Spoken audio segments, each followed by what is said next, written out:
Both teams tallying 22 points apiece in the third quarter. So kung ano po yung kalabangan sa pagtatapos ng ating first half, yun pa rin po ang ating titignan kalabangan ng San Mig Coffee sa pagpunta natin sa fourth quarter. A 2-point lead, 66-64. And in the standards of these two teams, this is a high-scoring ball game. Mataas yan. Tama ka doon, Rado, because we've seen that both teams normally would end up with around 85 points per ball game. Titingnan po natin yung San Mig Coffee, their last loss against Meralco. 69 points lang ang kanilang in-score doon. 73 naman sa kupunan ng Meralco sa kanilang panalo. As J.R. Reyes ties the ball game as he tallies his first 2 points in the game. Without an import, Meralco actually getting points from all over. Ang dami nang ina-contribute in this ball game. PJ Simon, not really the hottest of nights para kay PJ, but he's back in the game. Alex Malyari, yung kanyang pasan, ako nakalampas na doon. Ito si Rafi Ribis, pipreno si JR. He will look for Papade Guevara. Opting to pass to Jared Dillinger. They will set up the half court. Offense para sa Meralco. It's Jared. Attacks using the left to finish. Wala. At sa tapikan doon ay late violation ng Rafi Ribis. So ball stays sa kupunan po ng Meralco Bolts. 7 seconds on the shot clock. Lampas isang minuto na po nakalipas dito sa ating fourth quarter, and a deep three. Pinakawala ni Sunday Salvacion, and that could be a signal para sa kupunan ng Meralco that this quarter is a hot starting quarter for them, and once they start hot, nako, mahirap pigilin itong Meralco. Mahirap because nakikita naman natin even in the first period, nakita natin both games. We see once they start hot, it really makes a difference in the entire performance of the Meralco Bolts. Well, binabanggit nga natin, they are looking for a reason, a catalyst para mag-unite pa itong kupunan ng Meralco. Hindi naman sa ginusto natin, but the injury on Mario West could be it for them. Well, right now, of course, malaking bagay talaga si Mario West for Meralco, especially with the playmaking and the points that he can provide. But if you have guys like, J.R. Reyes, Sunday Salvacion, they know na walang import itong ang kanilang koponan. So they would really have to just move the ball around, hit the open guy, so they're more focused now on execution. Nakikita po natin ang ating mga pinuno ng Commissioner's Office. Nandiyan din po si Mr. Manny Pangilinan, si Congressman Robin Puno, and of course Mr. Ricky Vargas, sumusuporta of course sa kupunan ng Meralco Bolts. PJ Simon, hindi pa rin makakuha ang kanyang mga puntos. Though yung rebound makukuha na naman ng San Mig. Pero nawala na naman. So they may be getting those offensive rebounds, but yung turnovers have been killing San Mig Coffee, especially in the second half. 69-66. Yan po ang kwento natin sa turnovers. Kaya natin binabanggit. 12 na po si San Mig Coffee. There will be a holding foul on Marcus Blakely, trying to pull itong si J.R. Reyes, rather. Pang-apat na yan para kay Marcus Blakely. Hodge is back. Magpapahingayin muna si J.R. Reyes. Same thing with James Yap. Ilalabas naman itong si Joe Devance. So Hodge, Dillinger, Salvacion, Hugnatan, and Guevara ang lima ng kupunan ng Meralco, while si Rivas, itong si Malyari, James Yap, Marcus Blakely, and PJ Simon naman para sa kupunan ng San Mig Coffee, and Robert Rivas will once again be called for a foul. That would be second. Solid pa rin ang mga low post plays na ginagawa dito ng Meralco Bolts. Pinangungunahan niya ni Reyna Lugnatan. Inbound pass. Babalik naman ni Hans dito kay Jared Dillinger, who will play point. Looking for Reyna Lugnatan, instead giving the pick and using it. Pull up, jumper malakas for Jared Dillinger. Magdadahan-dahan na itong San Mig Coffee, and it will be Alex Malyari at the point. Natapik yung kanyang pasa, though Marcus Blakely was looking for the foul. Hodge was actually on top of Marcus Blakely. All over him actually. He's all over him. So lalo pong gigit-kita nito. Kaya gigit ang ating score. Nasapal pa doon si James Yap. May good defense. On the part of Sunday Salvacion, may binibigay pa siya ng mga salita ron sa kanilang pagbaba ni James. Jared Dillinger will once again look for Hugnatan. Piling nila, kakayanin ni Hugnatan itong si Rafi Ribis. Iikutan sa kanan. Nasa pala naman ito si Marcus Blakely. Recover pa niya ang leather. Pasa kay Alex Malyari who will finish. Oh, you have to give it to Marcus Blakely. He came from the help. He blocked the shot.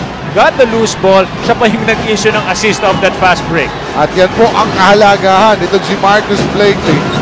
Habang yung kanyang katapat na si Mario West, hindi pa rin po pinapasok dahil sa kanyang injured shoulder. Papare. Escrivara against Simon. Pasa to Jared Dillinger. Iikot, step back. Jumper is good. Maganda na yung matchup between Dillinger and Malyari. But ito naman si Dillinger rising to the occasion with that nice jumper. 7 points for Jared. Steve Sapp by 3, 71-68. PJ Pumreno, matake pero sumabit doon si Guevara at patatawagan ng kanyang unang personal foul. He used that triangle offense very well because nanggaling nga siya off that screen and he curled to the basket, and that's the reason why he was momentarily free. Nakita niya na open yung lane, so he just took Guevara straight to the hole. Correction, the foul will be called Cliff Hodge, and that would be the 5th on Cliff Hodge. At naipasok pa itong si PJ Simon, yung kanyang tira. Habang nakikita po natin, may sapal na, may recovery pa, at makukompleto pa yung fast break na ito ng Sandy Coffee. Again, courtesy of the hustles of Marcus Blakely. Hatid po sa inyo yan ang Rouser 135 by Kawasaki. Rouse the rider in you. PJ Simon chaps the lead of Meralco down to 1, 71-70. With 8 minutes and 10 seconds remaining in the game. Cliff Hodge losing the leather. Again, this is Marcus Blakely to Alex Malyari, who will once again finish the fast break play for the Coffee Mixers. 2 times down the floor, Blakely again making things happen for Sandy Coffee. A steal, and nabibigyan na naman yung si Malyari for that layup. The lead now with the white shirts. Pero bola po ito ng Meralco. Yung hanap ni Jared Dillinger passing sipa. So bola mananatili sa kupunan ng Meralco after that kick ball violation by Rafi Ribis. Isang timeout, tatawagin ni Coach Ryan Gregorio. 11 minutes and 43 remaining in the ball game. And what action we're seeing here. Ang kalamangan po, kinuha na ng Sandy Coffee with a 72-71 lead. Ang kawalan 3, hindi po papasok, makukuha ulit itong si Marcus Blakely. As Sandy Coffee rise to exploit, feeling the momentum here in the 4th quarter. Malyari, nakita itong si James Libreno against Sandy Salvacion. Iikot sa kaliwa. Pagod. One under is good. That was a tough shot made by James Yap off the bank. Ibang klase naman yung ginawa niyang kilos doon. He was really asking for that ball because he likes that matchup with Salvacion. At yung kanyang pagbibigay nga ng premium sa depensa, mas nakakadagdag actually sa kanyang offensive arsenal. Nasasanay siya sa pakikipag-kiskisan. Guevara, libre sa 3. Wala, pero makukuha muli ng Meralco with that long rebound by Sandy Salvacion. Fresh 24. That would be mine for Tess at the point. Nahanap na naman nila si Wayne Hugnatan. 1-on-1 against Rafi Ribis. Iikot. That time, nawala na yung left defense ni Marcus Blakely. You know, you got to admire itong si Reyna Hugnatan. Mas matangkad, mas mahaba yung arms ni Ribis. You know, the defense was actually very good. Pero itong si Hugnatan, nakakahanap pa rin ng paraan kung paano makashoot ng bola. DJ Simon, pinagtsagaan. Dalawang break. Mintis yung kanyang jumper. Pero ito si Marcus Blakely. 3 defenders actually sumabi doon kay Marcus Blakely. With a foul, maitatawag. Tapos naman dito kay Reyna Hugnatan, that would be his 3rd personal foul. 8 rebounds para dito kay Marcus Blakely with a much improved free throw shooting. Ito, tingnan po natin itong si Mark Baroka. Nag-iinit. Maganda ang kanyang higa na nilalaro dito. Atin po sa inyo ng refresh, karunungan, kabutihan, kapayapaan. Ang bibig sa lamig. Refresh, sigaw ng bayan. 6 minutes and 14 seconds to go in the ball game. 2 puntos ang kalamangan po ng Sandy Coffee. And Mario West, hindi na po ibabalik dito sa ating ballgame with an injured shoulder. Despite ito niya si Ray Guevara given the minutes, pero hindi pa nakakapag-contribute masyado sa kanyang mga puntos. Blakely on the other hand, at all fronts, may banggaan si Guevara at saka itong si Rafi Rivas. J.R. Reyes ang matatawagan. That would be the second for J.R. Reyes. Sa puntong ito, nais muna batiin ni referee Boy Cruz, who's the technical head of the PBA. Yung kanyang anak, si Luis Ezra Cruz. Happy birthday sa'yo. Kasama na rin sa aming pagbati galing sa panel. As action continues. Atake ni Alex Malyari. Pumasok yun. Timely hits by Alex Malyari. Kailangan nila yun because di kitan nga yung laban despite itong Meralco Bulls na wala silang effort ngayon here in the fourth. Mahaba pa ang laban, Eric, but nakita mo yung biga, paiyakan na sa puntos itong dalawang kupunan dito sa fourth quarter. Cortez, 4-3, lumabas. Agawan ng bola, tumama raw sa pangalan dito si J.R. Reyes. So babalik pa ang bola sa San Mig. J.R. Reyes, pagpapahingayin ni Coach Ryan Gregorio, same with Ray Guevara. Babalik naman si John Wilson and Reyna Lugnatan. Still without Mario West. Ang kumpuna ng Meralco. Malyari. Hindi siyang layap. But offensive rebound nandun pa rin. At sinakyanan. Ito si Jared Dillinger. Si Marcus Blakely. Yun talagang sinakyan. Normally, when you say sinakyan, napapalo lang na malakas. Dillinger actually, kulang-kulang na lang, had to ride on Blakely's back to make sure that there's no possible three-point play in the make. Well, obviously, there was no intent to harm. Talagang is a recognition kung gaano kalakas ito si Marcus Blakely. Kailangan daganan na para mapigilan. Gawin mo na lahat. Kasi kung hindi, he will actually make that basket. The referee is actually reviewing it to determine if it will be a flagrant foul. As we saw it, regular foul lang yung bibigay dyan. It was a hard foul. It was a hard foul, but yes, a play-off foul. It was a play-off foul. As Meralco, including Coach Ryan Gregorio, awaiting ang kalalagyan po ng kanilang import na si Mario West. Hindi pa bumabalik matapos dalhin sa kanilang dugout with an injured shoulder. At ito makikita po natin mukhang as we await the official announcement.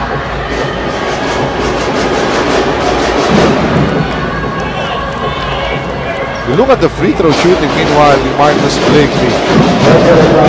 I can't explain it. To be honest with you, I cannot explain what Blakely did. Is whatever happens with this next free throws, you even hear the last 5 minutes of the game. Naturuan kaya nga ba ni Coach Richard? I doubt it. Hindi muna ako maghuhusga. No, but what, like I said, whatever happens, Rado, ang big improvement kay Marcus Blakely in this ball. Pero na-interview ni Erica, sabi daw niya, nag-relax na lang daw siya, wala na lang daw siya inisip. Ayun na nga. Kabilang yung mga tinuturo ni Coach Richard. Coach Richard yung actually ninenervous. Kasi pangalan niya yung nakasalalay. But a regular foul, only a regular foul was called on Jared Dillinger. It was a shooting foul. So ito, sa free throw, nakakuha na naman. Ito si Marcus Blakely. Happy the lead of San Mig to 5 points, 78-73. Less than 5 minutes to go in the ball game.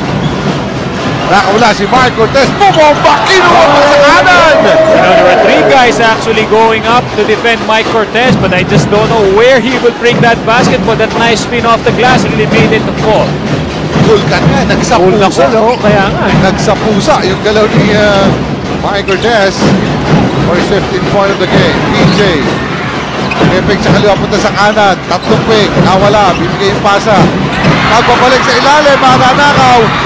At kukomplituhan naman ni John Wilson ang pass break for Meralco Bulls. And it's only a 1-point ball game. Nararamdaman na ito ng mga fans ang Meralco. Kaya naman si Coach Tim Gon, i-break niya itong momentum na ito. He'll call a timeout. Titingnan lang natin kung ito ay 30-second or a full timeout. A full timeout being called by Coach Tim Gon, and we'll be right back. Number 1 of the series won by San Mig Coffee. The Meralco Bulls bounced back with a big victory in game number 2, but in this game number 3, no inch is being given by any of those teams. Nakakuna ng first, bumawi ng second. Ako po na ng San Mig, but it's been a tight and a hotly contested second half of play. You would expect that kakayanin na San Mig Coffee to because Mario West is actually injured and hindi pa nakakabalik on the floor. Pero hindi pa nga natin malam because itong Meralco, they're actually finding ways to really make up for the loss of Mario West. Well, there's another timeout. Balik po kami kagad. Seconds remaining in the ball game. Wala po ng San Mig Coffee. Yung 3-pointer ni James lumabas. Pero yung offensive rebound, makukuha po rin ng San Mig Coffee. At yan ang bumubuhay sa San Mig in this ball game. Their offensive rebounding. Back to James. On the attack against the cool cat. He stops. Nakita niya ito si Marcus Blakely with 9 seconds. Naantala yung tira, but the second serving, pumasok yun, may nakuha pang foul. You know, ito si Mario. Nakuha pang foul. You know, ito si Mario West. Actually, ito si Marcus Blakely is actually taking charge. He knows that itong si West is not in the game anymore, so talagang yung mismatches will be on him. During the timeout, ang ating isang Erika Padilla, naki-eavesdrop po ng konti sa kupunan ng San Mig Coffee at ating pakinggan yan. Nakukuha daw ng San Mig Coffee Mixers ang rebounds pero tendency daw ng team ang mag-abang. Pag alam daw na makukuha na, simulan na ang pagtakbo. Hustle back right away, move faster. Yan ang sabi ni Coach Tim para wala daw nasasayang na oras.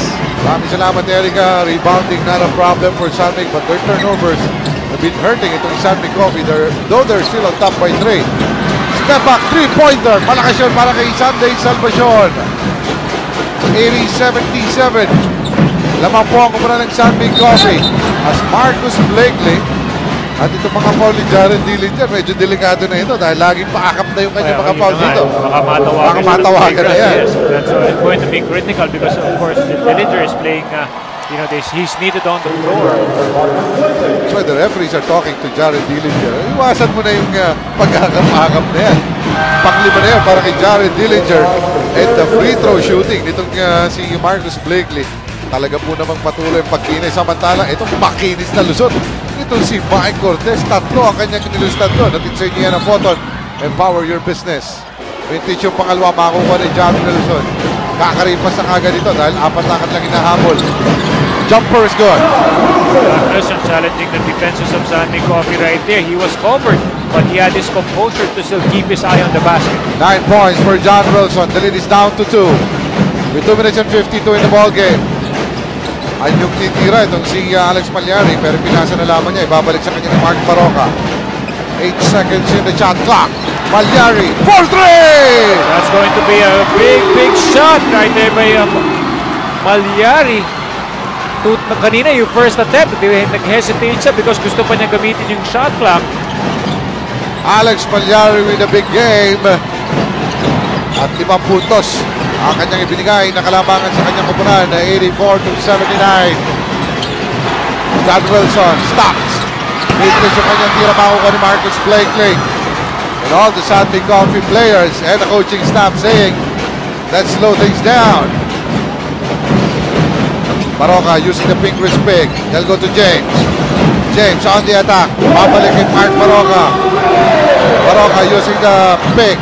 Pull up ng jumper. Pumasok din! That's a backcourt tandem of Baroka and Malyari.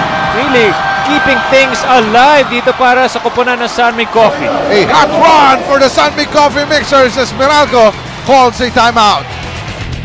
Po tayo sa Smart Araneta Coliseum habang nakikita natin ang patuloy na pag-init ng San Mig Coffee as time runs out with only a minute and 55 remaining in the game. They're up by 7, 86-79, and players like Alex Malyari, Mark Baroka stepping up at lalong sumarap na ang timpla even without Mark Fingers in India.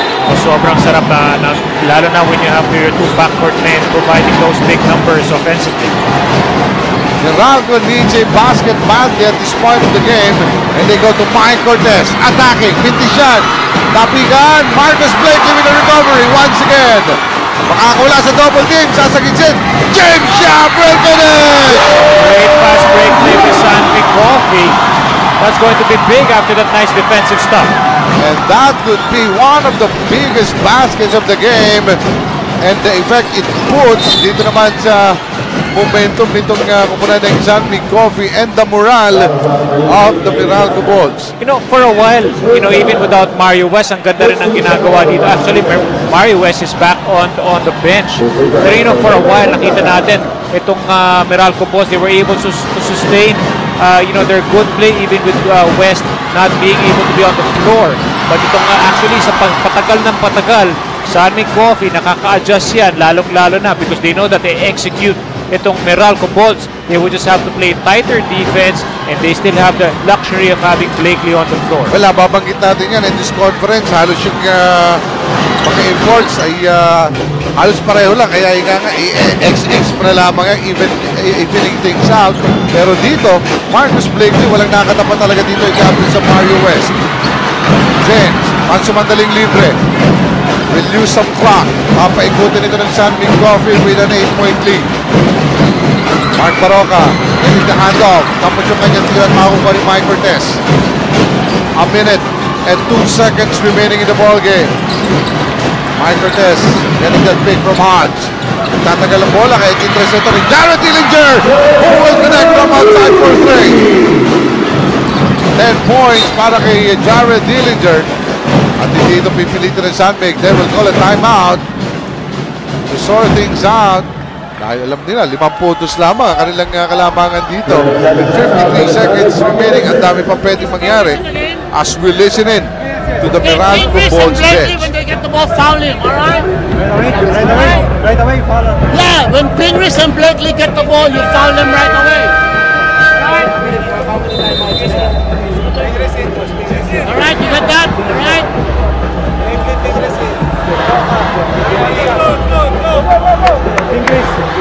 Pingris and Blakely foul him. All right? Okay? You have a timeout? Like 30. Be ready. Jump. Dalawang players ang nakita ng coaching staff ng Meralco. Mark Blakely. Pingris and Marcus Blakely na ipapaul nila. Well, actually, Pingris hindi pa masyadong nakakakuha ng free throws in this ball game. Meralco Bulls call for another timeout, this time calling a 30. Tig-isa pa silang full timeout ng magkabilang kupunan with less than a minute to go. Let's listen in this time to Sandy Coffee. Marcus, again, Joe, all right, James, Mark, Alex out of down, all right, now be ready for the trap right away. Mark's going, James, step down, 2 screens, go, and then Joe, out to here, all right?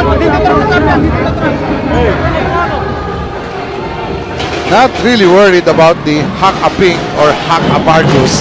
Ang mas gusto ni Coach Steve Con yung inbound. Yung press break, yun ang critical sa kanya because he's expecting a trap. Alex Malyari doing the honors for Sandy Coffee. Ayun, nakaikot at nakuha kay James Yam. Balik kay Alex Malyari. At dahil nauubos na yung oras sa pilitan ng foulin. Ito si Alex Malyari and Jared Dillinger fouls out of the game for his 6th foul. As si Jared Dillinger matatapos na merong 10 puntos in this ball game. Actually, had to play power forward, no? Guarding ito si Blakely. John Wilson is back. Who replays the disqualified Jared Dillinger. Alex Malyari ngayon, masusubukan naman sa free throw line. Kaya yata hindi sinama sa listahan si Alex sa hack. Wala siya shortlist eh. Oo. Kikita mo naman, he made that first free throw with a lot of confidence. It's the 20th point of Alex Malyari. And his 21st as he completes his strip with a 4.5-minute line. So it's a 7-point lead. 90-83. At 2 segundo lamang yung natapis doon. So ako muna na Meralco still hoping na they can deliver coming from this timeout as we listen in to Coach RG. Sa quick one, ha? Sa quick one, Sunday, Paparay, John, Sunday, go to, ha? Let's just see here, alright? So we use this one, Paparay side, but when this is happening, John, I want you to cross, alright? Paparay, you cut through, we set another one. And then you flare again. That's Sunday. You have an open shot, go yes. That's Sunday. So we go Mike. So it's like Sunday, yes. Why? But we don't want anybody here. If we can get a 3, let's go get a 3. 3. You penetrate, just go penetrate.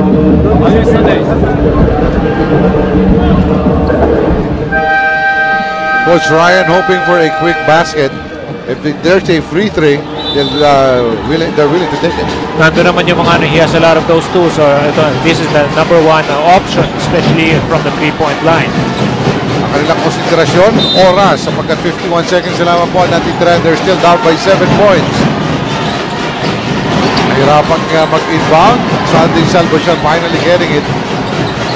Pero gumagamit sila ng mga segundo rito. Mike Cortez asking for a break, but he's going one-on-one instead to Marcus Blakely. And Cliff Hodge, ang towering layup niya. Naku, inabutan pa rin. 8 seconds. Sunday for 3. Ayaw. And rebound goes. Eto, tapi ka makukuha ni Hugnatan. Si John Wilson naman ang libre sa 3. Oh! Finally! That's the foul! A possible 4-point play in the offing. Courtesy of John Wilson. And that's the third try actually. Doon sa kanilang half-court set na yun. It's actually a bad foul. I mean, he has that shot winded up. Pero yun nga, sumabit pa rin si Malyari. Tumama doon sa shooting arm ni John Wilson. This is only a 4-point ball game.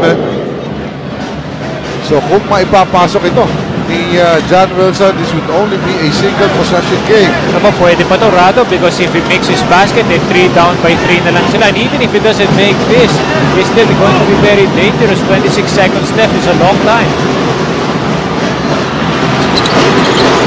John Wilson completes the 4-point play. Wala pa kailangan i-foul dito. Ang bawa, nakawala. Ito naman si Jody Vance, almost troubled. Alex Malyari nakawala na, but he was fouled. Ang ganda nung basa ng mga taga-San Mig Coffee kung sino ang libre doon sa kanilang mga kape. Well, they kept the floor spread. That's the most important thing because kung hindi maganda spacing doon, you can easily trap it or have one guy guard 2 guys. So the most important thing, they kept the floor spread. Nakita naman nila, nafe-fill in the lanes itong si Malyari because itong nga si Ping ay nakakuha ng pasa sa ilalim. 2 out of 4 sa free throw shooting. Make the 3 out of 5 for Alex Malyari.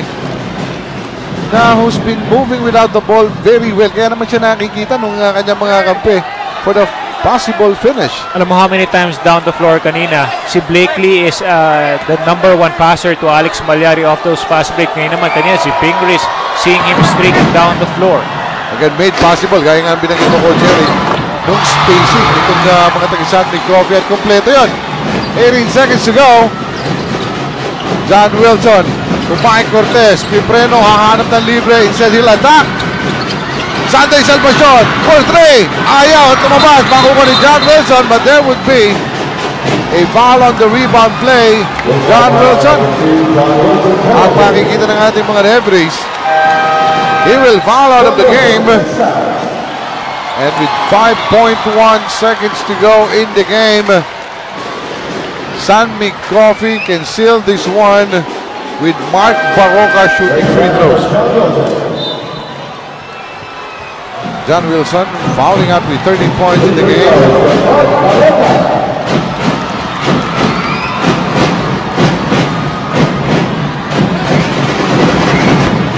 Fittingly, Coach Eric, 2 players, Alex Malyari and Mark Barroca, sila yung nagbibigay ng icing on the cake. Ano? Yung sila ang magagandang nilalaro dito sa mga free throws dito sa huli, sila pa rin ang nagpapanatili with their steadiness from the 4.5-meter line. And if you even look at the stats ng games 1 and 2, they actually surpassed what they have produced in those games. So actually great games for the backcourt of San Mig Coffee. At may agaw pa si Marcus Blakely. He will slam this one home with a reverse. Tingnan natin kung umabot yan. That would be very close, but for all intents and purposes, not counted daw, sabi ng ating mga referees. So it would be a 7-point victory. Pabor po sa kupunan ng Meralco Bolts with a 94-87 victory. It was one exciting ball game, partner, from start to finish. But sabi nga natin, kailangan isa lamang ang manalo dito. At isa lamang ang ating mapipiling best player of the ball game. And we chose Alex Malyari with his 23 points, 4 rebounds, 3 assists, 1 steal. At yung kanyang ginawa coming off the bench, what a splendid performance. coming from Alex Pagliari. Well, malaking bagay yung, actually binalasan ni Coach Tim Cohn na he went for Baroka to start the game. Normally, the past 2 games, it was Malyari starting the game. Now, this guy came off the bench and he played big. Well, Alex, we noticed that instead of starting the game, you came off the bench, and this could be a very effective and successful formula that Coach Tim Cohn invented for you tonight. And what do you feel about this strategy by Coach Tim Cohn? We always believe in Coach Tim. After the first game, we knew he was going to make some adjustments, and that one was putting me on Dillinger's just because I'm a little taller. I can give him a little more fits. And I mean, Mark started, but he still had a great game. So overall team effort. Alex, I also noticed that Meralco actually was leading it all the way when it comes to offensive rebounding in games number 1 and number 2. But in this game, it seems that you got everything under control, especially controlling them from getting an offensive rebound. Yeah, well, they killed us on the board the first 2 games by like 11 margin. So we really wanted to make that a focus and get rebounds. Just get rebounds. Well, Alex, you won 2 out of the 3 games, so you only need 1 to finally get that berth to the finals of this conference, and I'm sure this would be an opportunity for you to call on the fans of San Mig Coffee. Yeah, please come support us. We got 2 more. We need just 1, so just come out and promise we'll give us your best effort. Well, congratulations to you, Alex, and the rest of the San Mig Coffee planet at ang lahat po ng bumubuo ng kupunan ng San Mig Coffee. Well, sa ngalan ng aking partner, Eric Reyes, ang ating po courtside reporter, Erica Padilla, Rado Di Malibot, pansamantala lamang po nagpapaalam sa inyo sapagkat marami pa pong aksyon dito sa semi-finals ng ating Governor's Cup. Well, sa susunod po natin playing date, it would be Petron going up against Rain or Shine in last 2 painters. Well, coming from Smart Araneta.